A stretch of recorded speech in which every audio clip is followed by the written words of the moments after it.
A mere 7 years after my graduation day, I had failed on an epic scale.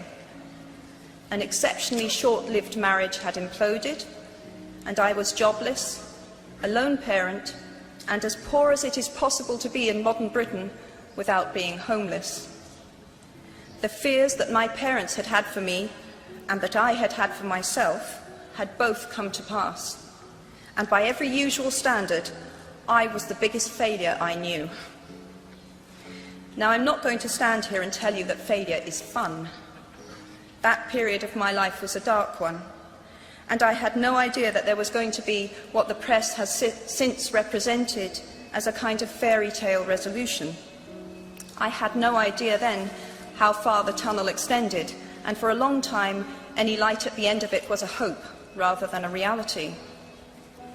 So why do I talk about the benefits of failure? Simply because failure meant a stripping away of the inessential.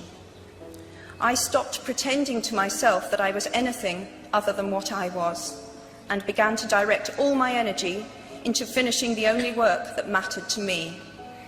Had I really succeeded at anything else, I might never have found the determination to succeed in the one arena where I believed I truly belonged.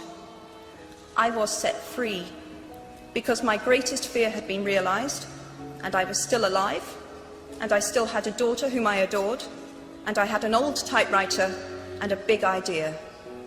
And so rock bottom became the solid foundation on which I rebuilt my life. You might never fail on the scale I did, but some failure in life is inevitable. It is impossible to live without failing at something, unless you live so cautiously that you might as well not have lived at all, in which case you fail by default. Failure gave me an inner security that I had never attained by passing examinations. Failure taught me things about myself that I could have learned no other way. I discovered that I had a strong will, and more discipline than I had suspected. I also found out that I had friends whose value was truly above the price of rubies. The knowledge that you have emerged wiser and stronger from setbacks means that you are, ever after, secure in your ability to survive.